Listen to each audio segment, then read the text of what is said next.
Howdy Google Ads fans, and welcome back. Thankfully I have a background in art, as you could tell from my beautiful primitive drawings of a Google search results page, but I want to quickly run through where Google Ads show up. Like, we're talking about all the stuff about luxury advertising networks, we're talking about click-through rate, we're talking about AdWords scripts, Google Ads scripts, we're talking about all this incredible, all these incredibly powerful techniques and tools, but let's just take a step back, simplify things a little bit. What are we even talking about here? What ads? How do we conceptualize these ads? Where are these ads showing up? So on the Google search page, if you go to google.com, you do a Google search, you search for anything you might want to be searching for. In my example, somebody searches for women's boots. Now remember, women's boots is not the keyword. Do you guys know what women's boots is? It is the search term.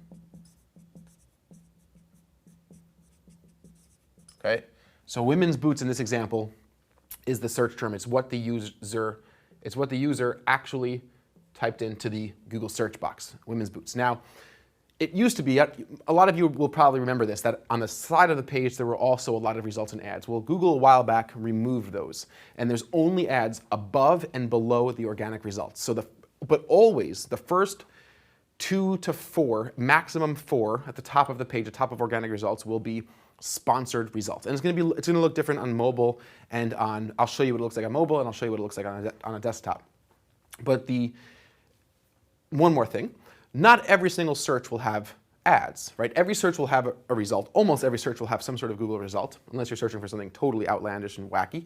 But not every single search will have advertising results. Not every search will have sponsored results at the top. But in most cases, the first 2, 3, and 4 results at the top of the page, right over here,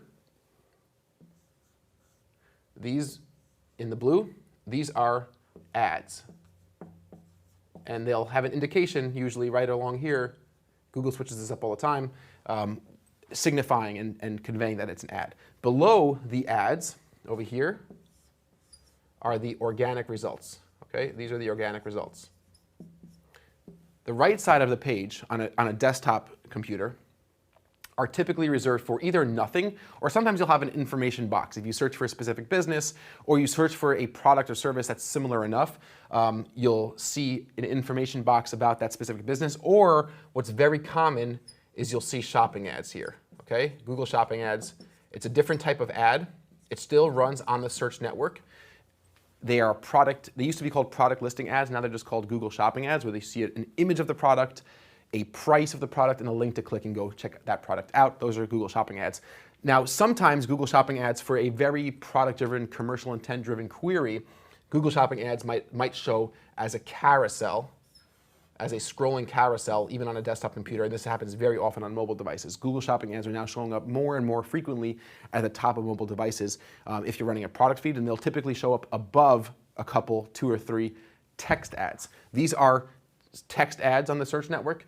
These would be shopping ads in the search network. But this is the basic structure of a Google search result. And now let's just go see. And so this is the basic structure of a Google search result. And everything that we're doing, everything in this course, whenever we use Google Ads and this complicated, massive software and this interface, it's really essentially to get ads here at the right time, in front of the right person, and for the right amount of money. So let's go jump over to the screen and take a look at what this looks like. So I'm going to do a search for women's boots. Sure enough, the page reflects what we anticipated to reflect. So over here, the top 1, 2, 3, 4 are text ads. These are ads that these companies, Cole Haan, freepeople.com, farfetch.com, and zappos.com, are all paying, or all telling Google there's a maximum CPC that we're willing to pay. There's a maximum cost per click that we're willing to pay you, Google, if somebody clicks our ads and based on their quality score gets them into this auction. These are text ads. On the right-hand side are sponsored shopping ads, right? You see the picture, there's a link, there's a price, there's a rating. These are shopping ads. And again, since women's boots is a very commercial query, since women's boots is very commercially driven, Google reads that as it's likely somebody looking for a product, not necessarily for a service or information. They're more likely to show these shopping ads on the right side of the page. So in this case, we have 4 ads at the top, and then this already by DSW.com is an organic result. So like, it's really not that easy to tell what's an ad and what's an organic result. It's like, if you really only have this little green ad button, and that's very easily missed, unless you're really looking out for it or you're super familiar or tech savvy, like you're likely, a person who's sort of your casual Google user is likely to miss it. So you could sort of see why 45% of people don't really know the difference between a Google organic result and a paid result. If you scroll down to the bottom of the page, you'll see 3 more ads at the bottom of the page for JustFab, the Outnet, and CharlestonShoeCo.com. And again, you're not going to have more than 8 ads on a page. Text ads I'm talking about, 4 at the top, 3 at the bottom, 3 or 4 at the bottom. Never more than 5 at the top, and you'll have a bunch of shopping ads potentially on the right-hand side. But if you did a search for, let's say, PPC agency, right, then you're going to see this information box. Now, since I'm in New York and I'm close to Adventure Media Group, you'll see our PPC agency over here. This is an information box that shows our map, some pictures, 83 4.9 client reviews. Thank you very much. Other people search for this. This is what's called an information box. But then on top, you have a couple ads. You have you have ppcfood.com, North Starreds, Elite SEM, Internet Ad Pros, right? And you'll have some more ads at the bottom. Those are the text ads. So that's the anatomy of a search page. That's the types of advertising that we're attempting to run when we run Google Ads campaigns. Now let's talk quickly about the display network, and let me show you real quick what the display network ads look like and where they show up. Bear with me one second. And we're back. So excuse my sloppy drawing here, but just to give you a sense of display network advertising. Display network advertising basically refers to any advertising that's done not on Google.com, okay? And not on other Google-owned properties like Maps.com and Google Business Pages, etc. All other websites that have ads, and most websites are monetized by being able to show ads, you're able to reach through the Google Display Network. There's all different sorts of ways you could target your ads. So you could target based on previous browsing activity. You could be running remarketing campaigns. You could target a specific website or a specific section of a website if you want. But here's an example of a web page. Let's say this is a page in the Wall Street Journal.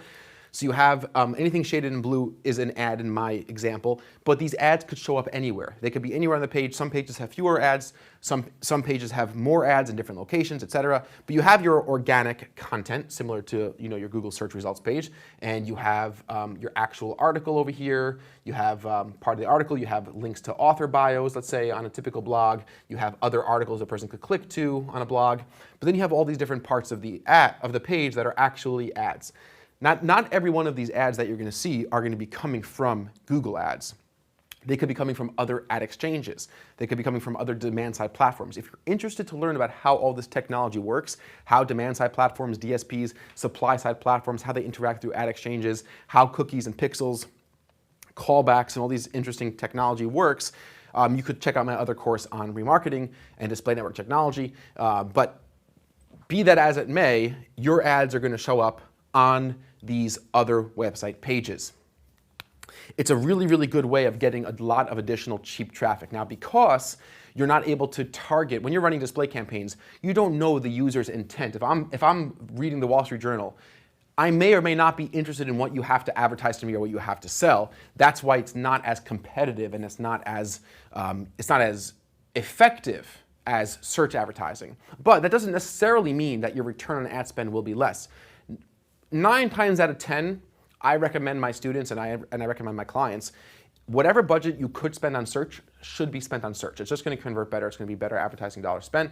But the display network is an interesting place if you want to expand your reach and run brand awareness campaigns. And again, brand awareness campaigns is only for the sake of eventually earning profit, but just brand awareness usually means I expect profit further down the line. Then the display network might be an excellent place to do that. Let's jump over to the computer really quickly. Maybe we'll visit the Wall Street Journal, and maybe we could point out some ads that are being served to me from the Google Display Network. So let's take a look here at the computer. I'm going to go to the wallstreetjournal.com. I'm going to go to the wallstreetjournal.com, and you see the New York Times actually showing an ad there. Let's see what we got here. Let's go click on a link, Sears set to file for bankruptcy. And we should see some ads. Great. Here's a remarketing ad from a client of ours, actually Sofamania. That's a client. This is actually a remarketing ad that we ourselves are serving. So, and I visited the site, so it's serving that ad to me. But this is an actual ad. And if I click this button over here, Ad Choices, it would show me that it's coming from Criteo, which is a demand-side platform. Like I said, not every single ad is going to come from Google Ads. But say I were to go into incognito and I would go to the New York Times.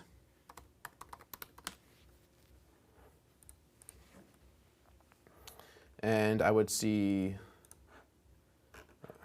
let's say I go to the New York Times, and let's say I would go to the New York Times homepage over here, and we see what shows up. Okay, here's an ad from Citibank, right? This is a big custom leaderboard ad.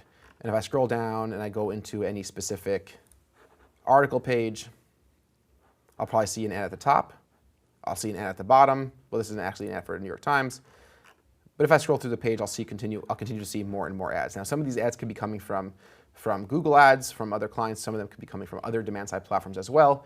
Over here, here's a ad for a company called Allbirds, which looks like it's selling shoes. If I click on Ad Choices, I can see that this is actually a Google ad. Perfect. So this is a company, Allbirds, that's running a Google Ads campaign that's targeting the display network. Now, they might have been targeting me because they think that I'm in the market for shoes, because I actually have been looking at other shoes and sneakers website recently. I am in incognito mode, but Google knows a lot about us. They could just be targeting New York Times readers, although that's unlikely. But there's whatever the targeting is, and we'll talk about display network advertising, how to set up campaigns, how to think about targeting, all the settings, configurations, bidding, and so on and so forth, designing an ad. This is a decent looking ad, but that's the concept, right? I'm on a web page, I'm reading an article, I'm not on google.com, I'm shown an ad. This was an ad shown to me through a Google Ads account run by Allbirds, or Allbirds' agency, and they're serving that ad to me here on this page off of google.com. This is display advertising. So now that you have an understanding of where ads show up, whether they be on search, text ads, shopping ads, top, bottom, where they show up in display network, and you understand the power and the breadth, just the enormity of just Google advertising, and what was that number of money Google makes? I think it was $77,851,500,000 in ad revenue every single year, and it's just growing. You should be sufficiently excited and prepared to now hone your skills, develop your skill set, so you could run these campaigns profitably, which again, I will continue to say this. I will never bore of saying this. It's all about being profitable. Everything we're doing here is all the side trappings. The core purpose, the only measure of success is profit. And just by being here and getting started with me today, we are all well on our way to that extraordinary and worthwhile goal of running profitable advertising campaigns. I look forward to seeing you guys very soon in the very next lecture, in the next section, where we will be creating our first Google Ads account together step by step. Cheers for now.